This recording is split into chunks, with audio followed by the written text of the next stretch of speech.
All right, right. So this is we have the presentation up and running. I just want to let everyone know that is joining us here on the chat.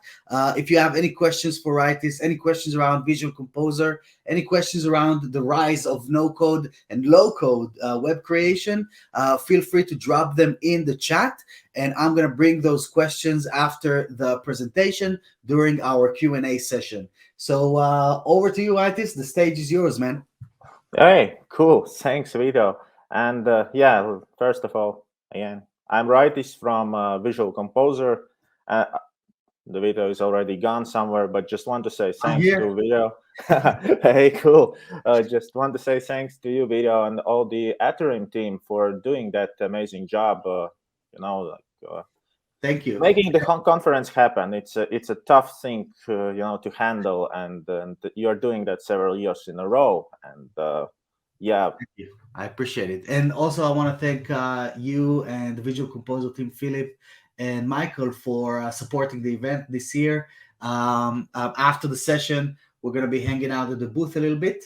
Yeah, so thanks for allowing this to happen. hey, cool. Thanks.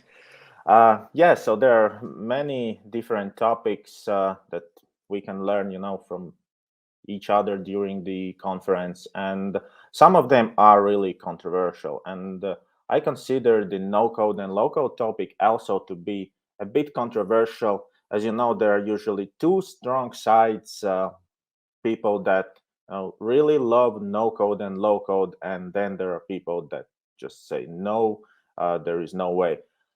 So we'll try to figure things out. Maybe the truth is somewhere in the middle. Before we get into the topic, maybe a few more words about me. So I work as a product manager for WP Bakery and Visual Composer for almost 10 years. And I joined WP Bakery when we were the first commercial page builder for WordPress. People were tired of shortcodes, and we just tried to figure out the solution on how to actually make people life easier. And we created a visual interface with drag and drop. As the time passed by, we decided to come up with the new product, Visual Composer Website Builder. And we decided, okay, the shortcodes is the thing of the past, so maybe we should focus on a bit different way how to do it. And we were actually the first company in WordPress to integrate React.js. I know that many companies now follow that path and look into React.js. But before diving into product management, I've spent around 10 years working as a UI UX designer at the various web agencies, also as a freelancer serving local and global clients, and also had my own small agency for a while. So I guess that's a perfect split now. 10 years in agency, understanding the problems that agency is facing, and then joining the company for another 10 years to try to resolve some of those issues. And I'm now wearing a t-shirt with 10. Uh, Not a coincidence. I'm wearing that all through this year while there is this perfect split. But okay, so our today's topic, the rise of no-code web creation, why businesses choose new type of agencies. Small agenda. So the first thing, if you ask anyone about the no-code and low-code, you're here professionals, guys, so you probably know what is no-code and what is low-code. But if we ask someone, then the answer may be a bit different. So just to be on the same page, we just quickly run through what is no-code, what is low-code, and it will be easier through the next steps. The next one is why businesses love no-code web creation.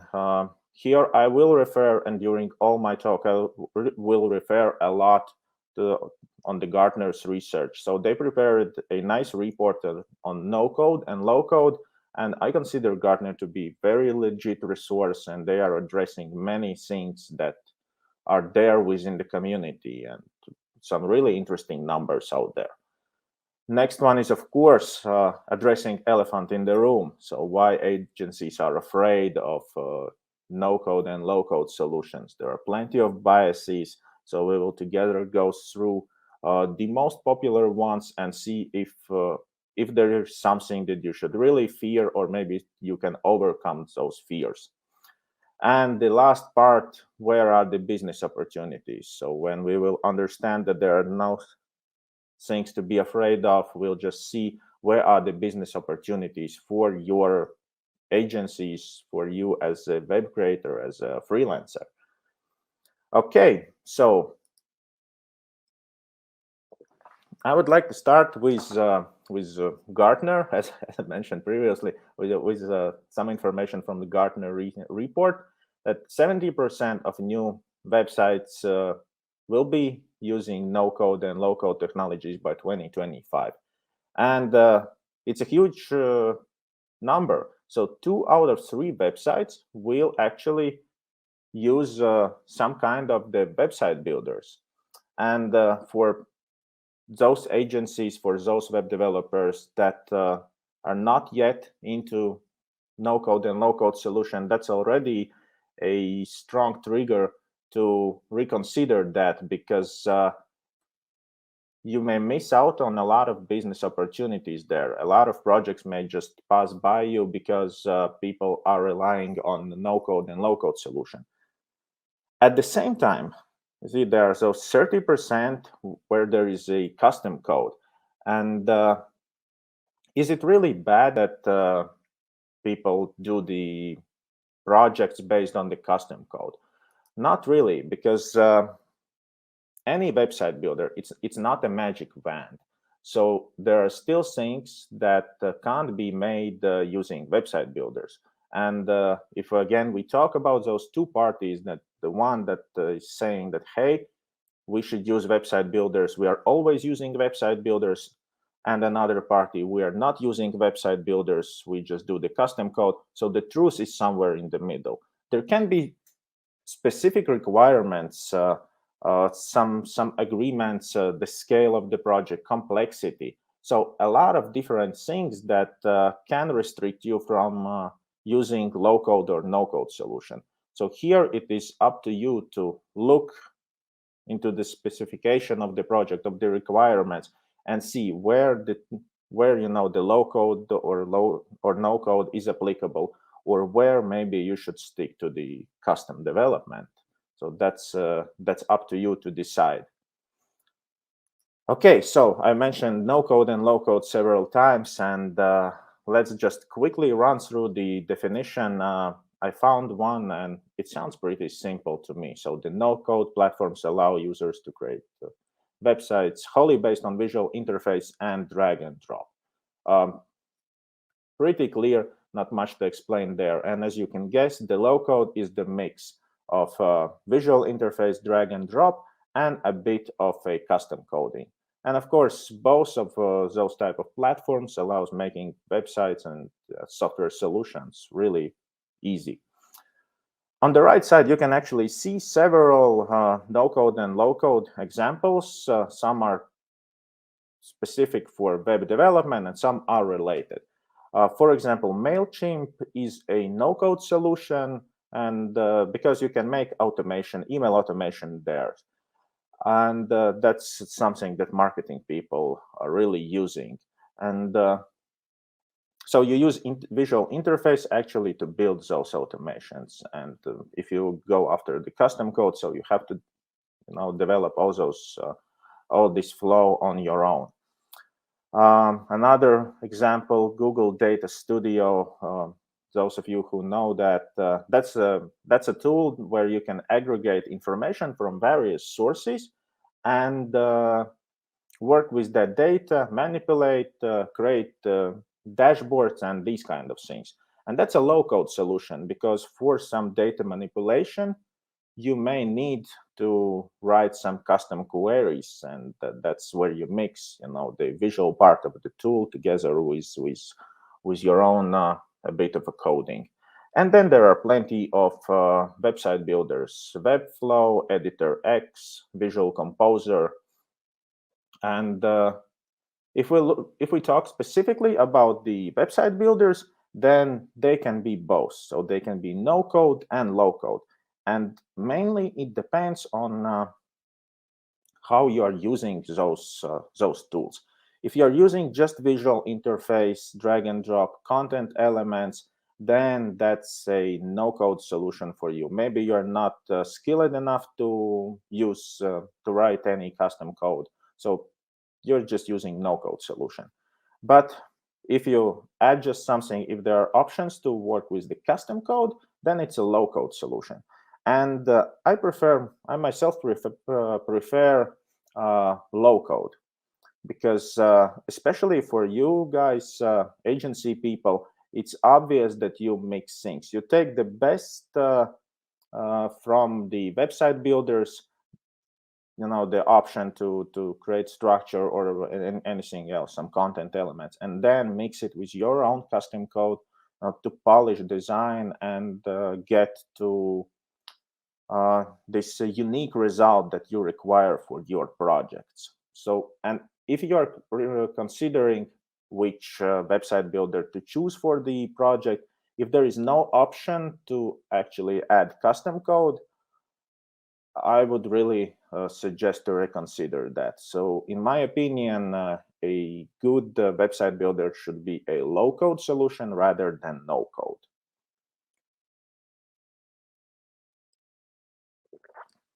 Okay, so now that we know what is no code, what is low code, let's look on why actually businesses choose, why they are looking towards the no code and low code solutions. And as I mentioned previously, I will rely on Gartner's report here a lot. And okay, so the first point, 82% of businesses are not able to attract and retain software engineers.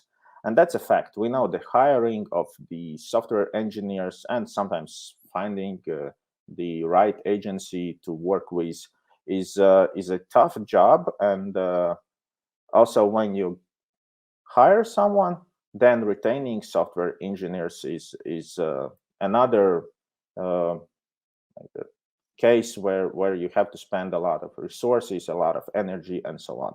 It doesn't mean that the businesses no longer want to hire software engineers, but there are places where they can substitute this hiring process with choosing what Gartner is calling citizen developers. That's the first time I saw that term, and I really liked it. So, who's a citizen developer?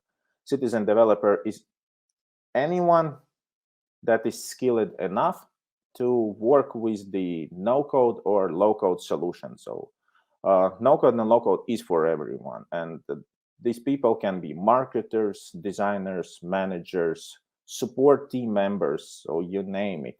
And they are able to take some portion of the work that's usually handled by the software engineers. And this is why businesses see a clear benefit from hiring such people.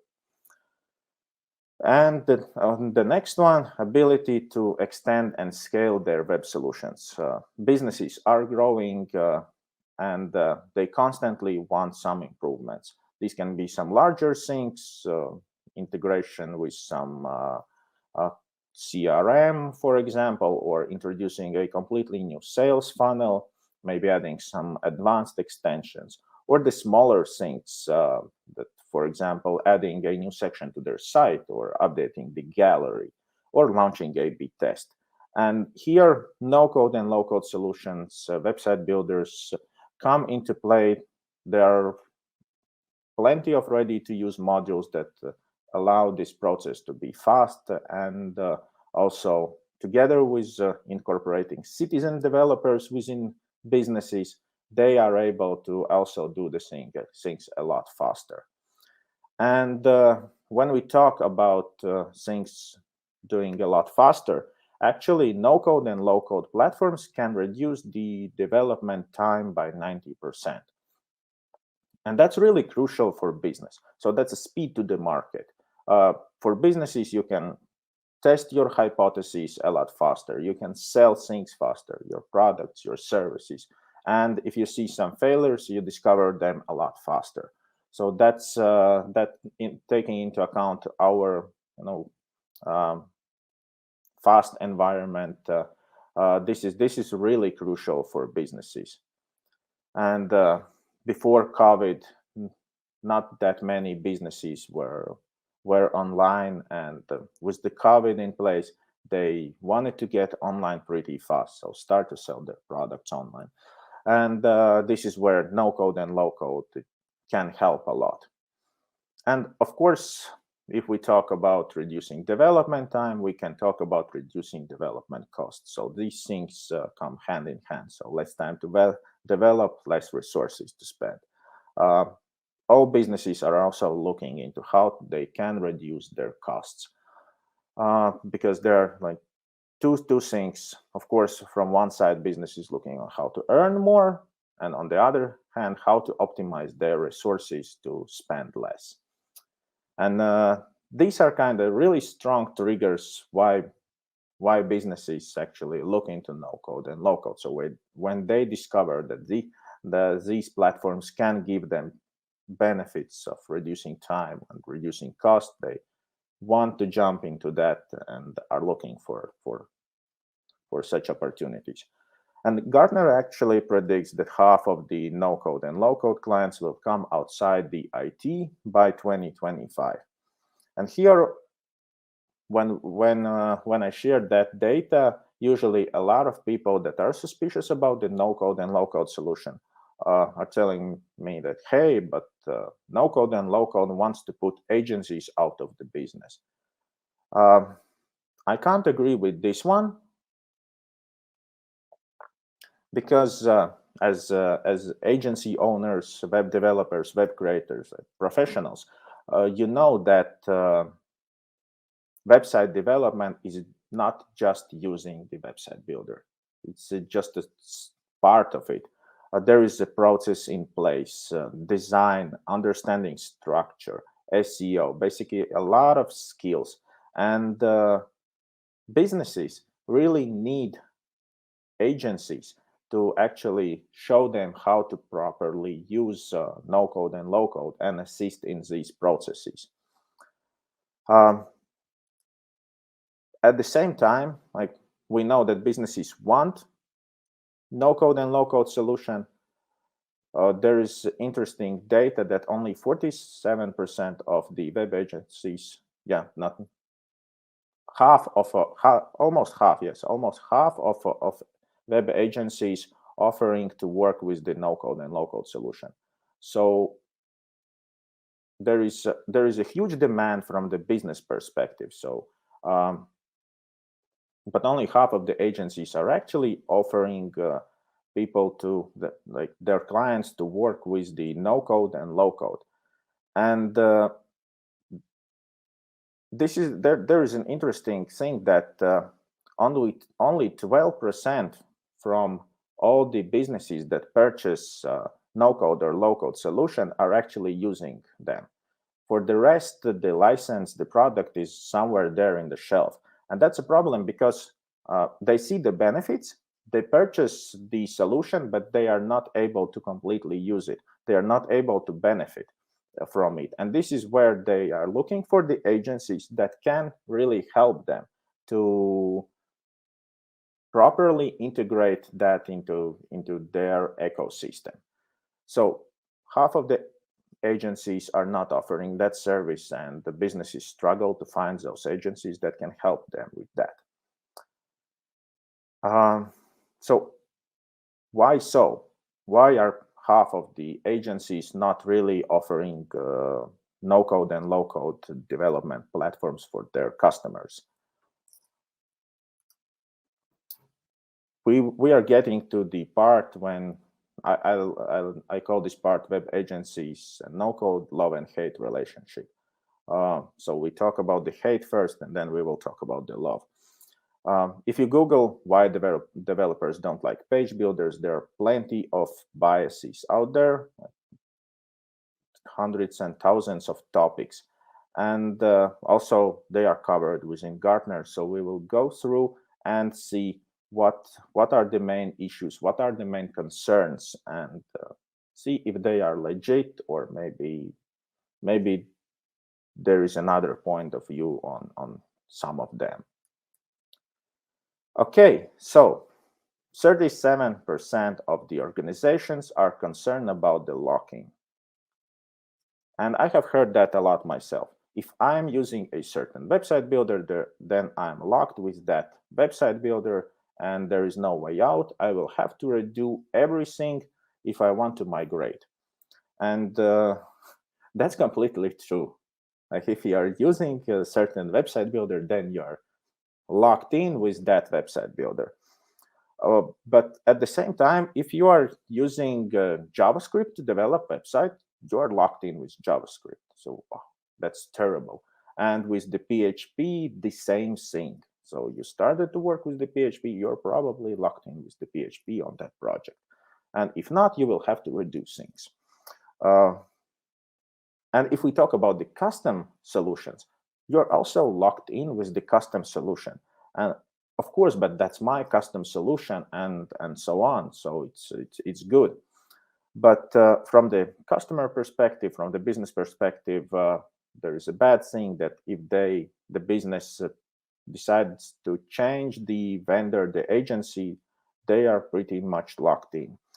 And again, someone will say like, "Hey, but that's cool. They will never, go away from me. We will continue serving them for years."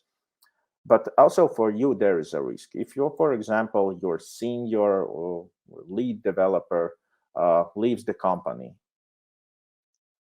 there can be real struggle to work with your custom solution, especially, for example, a new person, a new software engineer joins the company.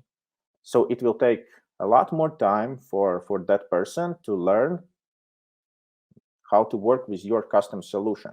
And there is higher probability that when you hire a software engineer, he or she has some previous experience with some of the no-code and low-code solutions that are available publicly. So there is a lock-in, but that lock-in exists everywhere. And for example, with the custom solution, the case is even less pleasant.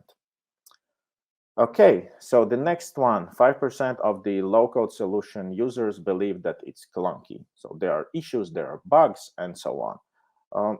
During my 20 years in IT, I actually haven't seen any software without bugs. And it doesn't matter if it's a custom solution, if it's out-of-the-box software, and so on. Of course, if we discover some issues in our custom solution, we don't go out and scream like, "Hey, I found a bug within my software." We just fix it. With the out-of-the-box software, it is a bit different, especially when we talk about the open source. Any issues discovered there, they are exposed to the public. And if we compare the numbers, actually, I don't remember specific data, but the numbers for the bugs within the custom software and out-of-the-box software, they weren't really different. The good thing about it is that if you are relying on no-code or low-code, you are not the one that fixed the bugs that are found there. So you are working on customer projects. You continue doing that. And there are guys that work at the company that offers no-code or low-code solution, and their responsibility is actually to fix those issues for you. So you're saving actually your resources on this one.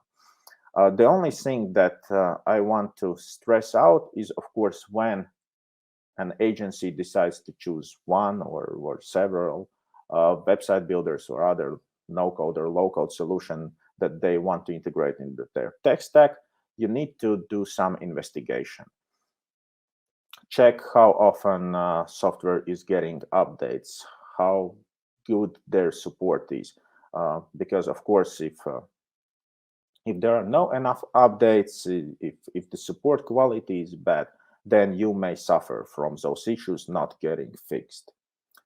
But other than that, it's none of your business. You just keep on moving forward while the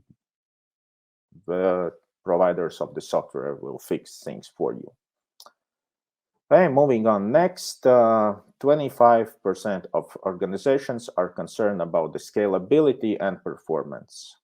And let's divide it in two parts. So the scalability thing. If I want to create some integration between two platforms and so on. So if these two platforms are out-of-the-box software, um, widely popular, there is a high chance that there is already a module in place to, make those things work together. You want some new models, they are there already, just install them and configure, and that's it. Things work out of the box. So scaling with the low code and no code solutions is usually a lot easier, rather than, for example, scaling your custom solution, because there is no one to help you out. So if you want to integrate with some platform, you have to do the job. So that's an extra work on your side. Good if you have those modules developed previously, but anyway, there was time that you spent on working on these things. Performance is a huge topic these days, and always been, but recently with the Google Core Web Vitals Lighthouse project, everyone is crazy about performance. So people just measure and measure and measure. And this is also what software vendors are doing. This is what all major website builders are doing. So they're constantly working on their performance. So this is not something you are only concerned about. But at the same time, the data shows that the no-code solution or low-code solution itself, when talking about performance, takes only 10%. So the impact is around 10%. The rest is actually related to how you are using the software. If you are using it properly, if you know how to use it, if you know how to use the website builder, how to build the structure properly, not to put containers inside containers inside containers, and so on. If you don't use hundreds of different content elements, your site will work pretty fast. And it doesn't matter if it's a website builder or it's a custom solution that is based on like good structure and optimized content. This is what impacts performance a lot. And on how you use it, I know that I can make a fast working website with Visual Composer. And at the same time, I will probably recreating the same site with, I don't know, Editor X. It will be slower because I'm not that familiar with Editor X. So it all comes down to your skills, your knowledge on how you use the tool that you have on your hand. Okay.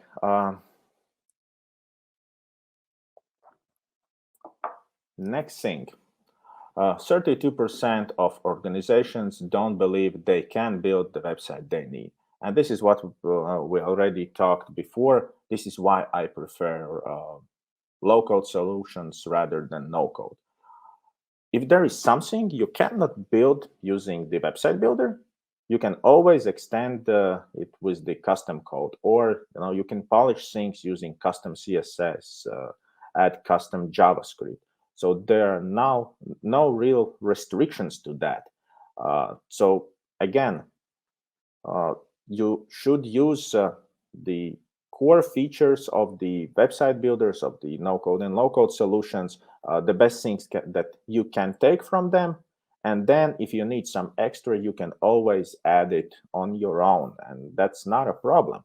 We recently did a research on our side and 65% of all agencies that are using Visual Composer said that they don't have any problems adding custom CSS or JavaScript, and for them it's kind of obvious. Like, okay, no problem. We need to do some custom coding there. That's something we are doing uh, on every project. Okay, now that we talked a bit about the hate part, I hope that some of the biases that maybe you saw before and doesn't look that frightening to you anymore. And I now want to talk about the As we dive into the love part of this yeah. thing, I'm just gonna drop in one ad here from our sponsors and be right back.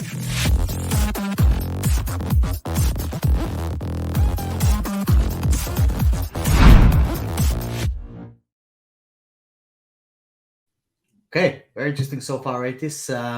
And I'm just gonna jump back and let you continue with the session. Yeah, sure. Hey, so we continue with the love part, and actually the GoDaddy logo, it looked like a heart a bit. Uh, I think that's what they meant when they developed that. Okay, so the love part. So where are the benefits for agencies, for web creators, freelancers, and so on when we talk about the no-code and low-code solution? Some of the things are familiar to you from the business point of view already. So the no code and low code can reduce the development time by 90%. It applies to businesses, but that's, of course, it applies also to the agencies, and that's really important because when you reduce your development time, you are able to take more projects. And I know that some of the agencies are using website builders in many different ways. So they build prototypes for their clients.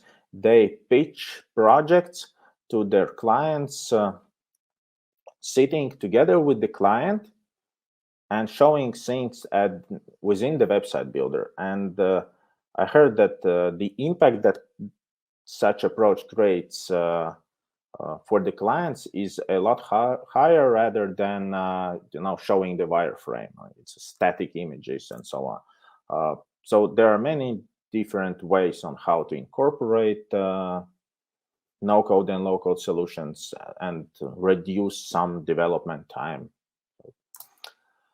Uh, Almost 60% of the websites are now built outside the IT department. So we talked about that previously. We talked about citizen developers, and that also applies for the agencies. More than 80% says that citizen developers are becoming increasingly important to their organization. Before, web developers were the only ones that actually could finalize the project. And now with the no code and low code, other people within the agency are now able to complete the project from A to Z. So for example, the designers are able to complete the project without working together with web developers. Web developers can focus on different projects within your agency. Marketing people can build landing pages and pass them directly to the client.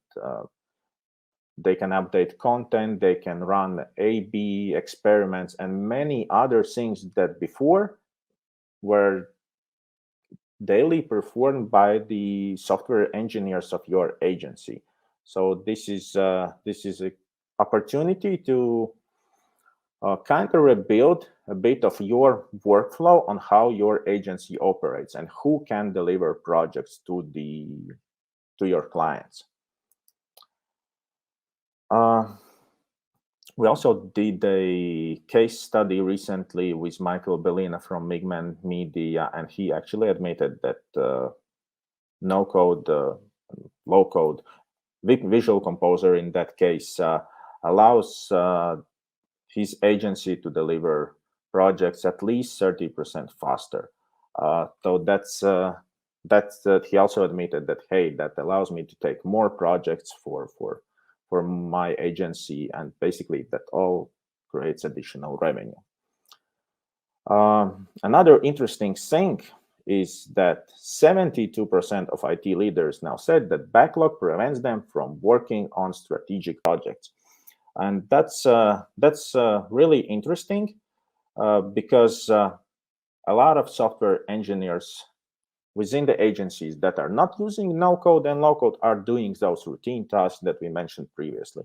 They are building landing pages, they are setting up A/B experiments, and so on. So those daily things can be performed by citizen developers of your agency, while, for example, your software engineers can focus on strategic projects.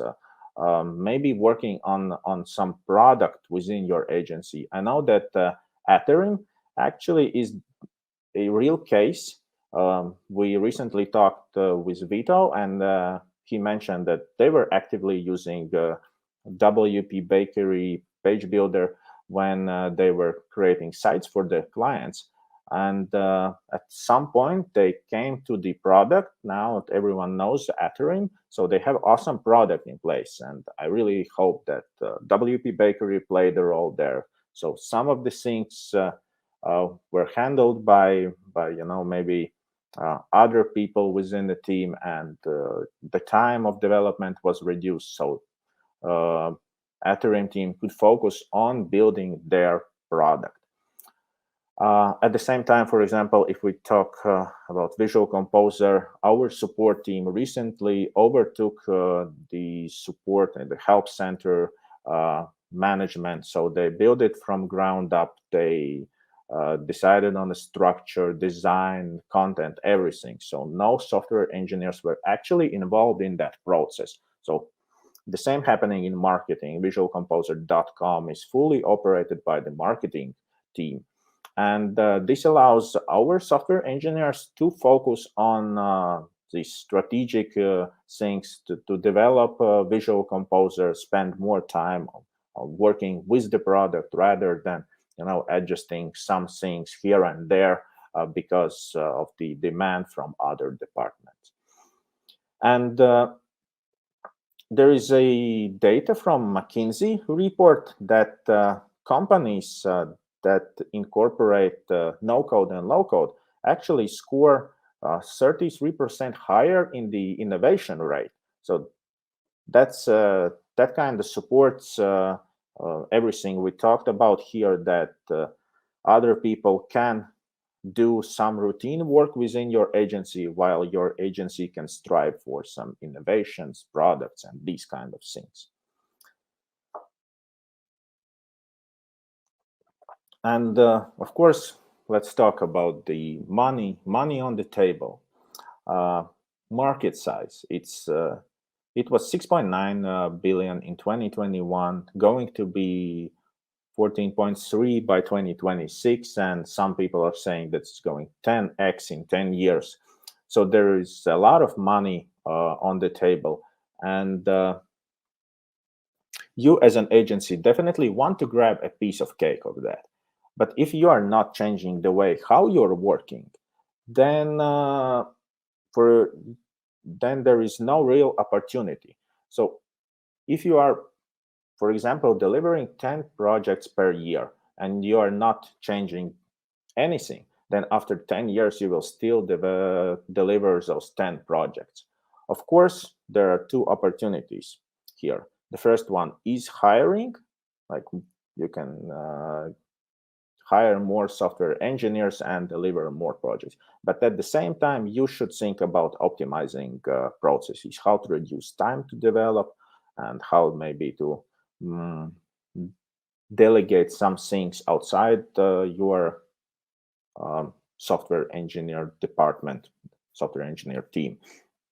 And this is where no code and low code comes into play. This is where you are able now to grab a larger piece of that cake. Okay.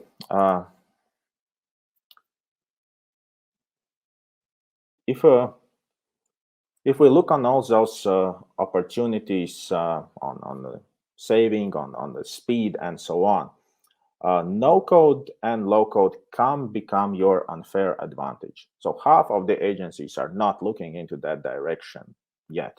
So incorporating no code and low code, incorporating website builders in within your tech stack is definitely where you can benefit.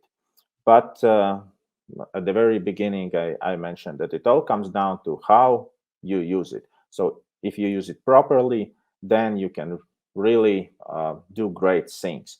And I like to compare it like you are allowed to ride a bicycle to get to the finish line when everyone else is running. Uh, if you know how to ride a bicycle and if the terrain is suitable for riding bicycle, like you will surely win, unless, I don't know, you compete with Usain Bolt, but that's a different case.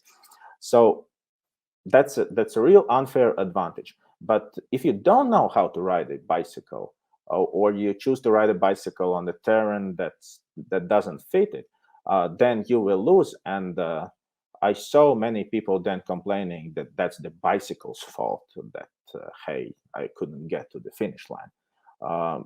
So be reasonable, check requirements, think of the requirements, the structure, and so on, technologies, and other things. See where you can apply no code and low code solution to actually benefit from it and not to fall into a trap and then just maybe forget about it and be among those 50% of the agencies that are telling like strict no to the no code and low code for some reason.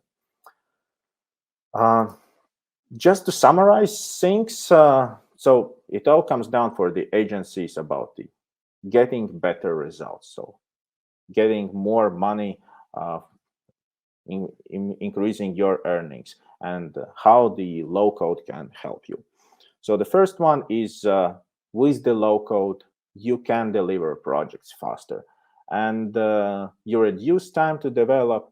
So you deliver project faster, you can take the next project, and so on. So that means you are able to complete more projects, and more projects, of course, means more earnings for your agency. Hiring citizen developers, another great opportunity. So people that were not able to complete project from A to Z before, they are now able to do that with the no code and low code. Not the really advanced and really huge projects, maybe the smaller ones, but citizen developers are able to uh, make things happen the way that you are again able to deliver more projects to your customers and again increase your earnings. And scaling your expertise. So half of your competitors are not really looking into the no code and low code, and we see that businesses are looking into that, like, hey, we want website builders, we just don't know how to use them. So adding one or several website builders to your tech stack, uh, that gives you additional services, and gives you additional customers to serve, and again, like more projects that you can take, you can accept, and basically improve your earnings. I hope, guys, that I made you think a little bit different. So it's not black and white. There is this road in the middle when we talk about the no code and low code. So yes, last few things just to mention. Again, my name is Raitis. Feel free to reach me out at any time. I love to communicate, love to help people. Don't forget to visit our booth at Ethereum. As Vito mentioned, we are one of the sponsors, and we have prepared some tips on how to boost efficiency of your agency, and you can win great prizes there and meet me and other people from Visual Composer. And of course, feel free to visit visualcomposer.com. And if you are an agency, we have special packages for agencies available. So thank you guys for your time, and back to you, Vito. Okay, thanks a lot. This was really interesting, and like you were saying, I'd like to encourage everyone. I can see that Michael and Philip are here already in the chat, so probably also hanging out at the booth right now. So that would be great after the session if there's any questions about the progress, the innovations, and anything else around Visual Composer and the rise of no code. Web creation specifically. You can check this out in the booth. Now we're gonna go into the Q&A, but before that,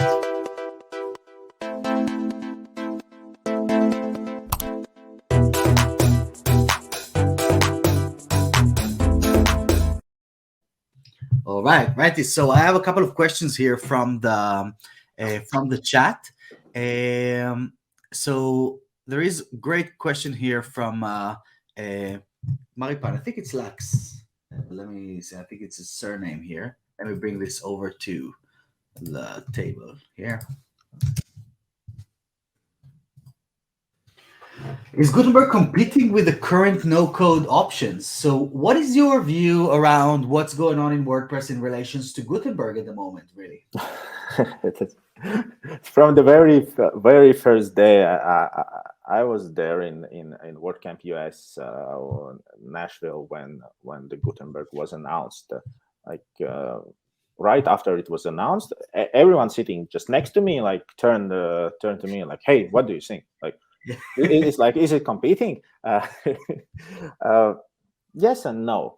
Uh, of course, there are Gutenberg is evolving. It's getting better. But if we look on no code and low code solutions for WordPress that are out there, they've been there for like many years already, and the amount of features there, it's like huge, and the processes, so the experience by the teams that are working on different website builders and page builders for WordPress is also huge.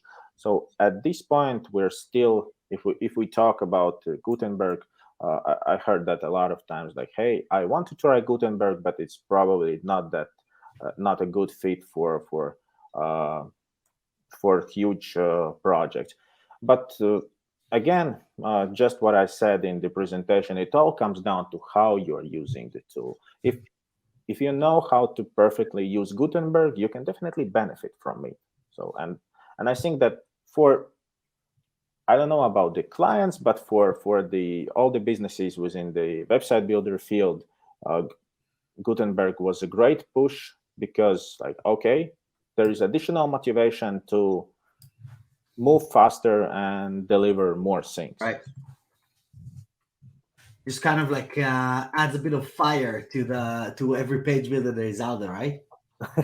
I wouldn't call it that a fire, but like a small kick, like, hey, Yeah. move on. Like, Okay, awesome. So I have actually a confirmation, great confirmation here from Alan.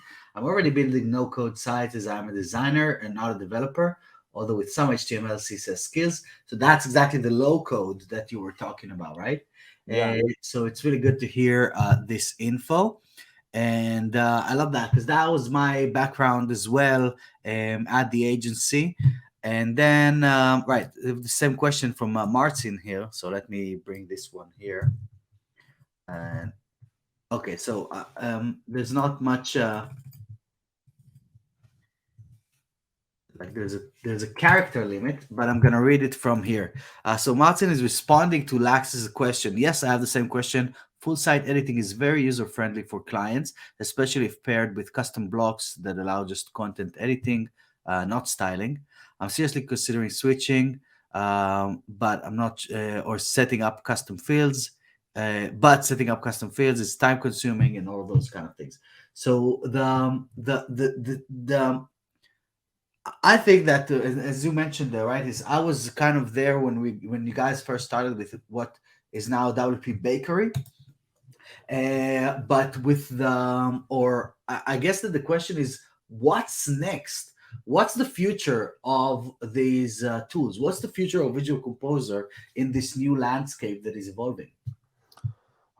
yes, from the point of view of features of building sites, I guess most of the website builders are there. So the full site editing, if you look on Visual Composer, some other website builders out there, also Gutenberg with the full site editing, you can create full site header, footer, archive pages within WordPress. So that's already there. So the next step is actually looking for ways to assist users even more, like help them during the process. As I mentioned, like using website builder doesn't make you a web developer professional. There are Right. still things required, like understanding how to build a proper website. I guess that's where things are moving. Artificial intelligence is there as well. Like that can probably play a large role in the next steps of development. That's interesting because, well, at the moment, it's like, I always think about this like the guitar. You can have the best guitar in the world, but you still need to learn how to play, right? Exactly. So with the evolution of AI, and especially over the past couple of years, past 2 years, with GPT-3, and with Bertha's type of solutions that are coming out there, and not only that, but we have Copilot that is literally writing AI code for this thing. Have you heard of this solution? A little bit, but yeah, haven't looked into that like in So details. Yeah. it's basically the same way that those writing assistants work, is that you kind of feed it some information, you tell it what you want to code, and then you choose the language, and then it just kind of gives you it just speeds up. It's not a replacement yet. It just speeds up the code creation. Then you still need to know the language so that you can edit it in the same way that you still need to read what content creators write, right? And that's actually like a huge thing, that like replacement. A lot of people are afraid. So a lot of people are afraid that website builders is a replacement for web developers. Right. Copywriters now are afraid of tools like Bertha, like, oh my God, I will be out of work. And now, like, okay, those people that really like to code, like they see that, okay, now they get to the real uh, saints of writing code. But it's not like that. Those tools are made to help you, to take away that hustle, so you can focus on those interesting things. Yeah, during my talk, I mentioned, like, hey, you guys came up with the product and you had some extra time and you used it in a way that bring you towards your goals. And I would even say, and what I really liked, I even took a screenshot of this, was that over the next few years, is going to go over to the 70% websites you're gonna be building on the front end, and that is really exciting for me with Adarim, because that was really one of the key drivers for us, or one of the reasons why we created the product, is because we were using these type of solutions, building things on the front end. Then someone needed to collaborate on that instead of creating the design in Photoshop like we used to do back in the day. So that I see this is going to be coming like even a challenge for things like Figma, more Yeah. than it would be for like straight up knowing how to code React, because then it's going to become the low code scenario, like now, where I would implement some HTML, some JavaScript, some CSS on top of the visual building creation, but I don't need to worry about columns. I don't need to worry about standardizing buttons. I don't need to worry about creating tabs and accordions and all of those kind of things, right? Yeah, exactly. Like responsiveness, like introducing Yeah, responsiveness takes a right. lot of time. So just if you're using a low code solution, that's usually out of your scope of problems, and Right. you're saving a lot of time there. Okay, perfect. Right, this we kind of ran out of time, and the next session. This is gonna be my last host slot for today. Straight up after me, I'm gonna hand it over to Andrew. Andrew Palmer from Bertha.ai, we just mentioned, is gonna be hosting for the next few hours, and he's gonna be joined by Tom Fanelli from Convesio, and they're gonna be talking about the Shark Tank effect, how to prepare your client site for a high traffic event, and that could be that they appear on Shark Tank, but they could also be like Black Friday or the holidays or something like this that you can consider, right? And so, thanks again, Raitis, for joining us. Thank you. I'd like to encourage everyone to check out Visual Composer booth with Michael and Philip. I believe they're right there at the moment. So that would be a great time to go and check things out over there. I see that Philip already dropped the URL in the chat. So I'll also jump in throughout the day. I'm hoping to see you guys over there. Have a great day. Thanks a lot for joining me, Raitis. Hey, thank you guys. Bye. Bye.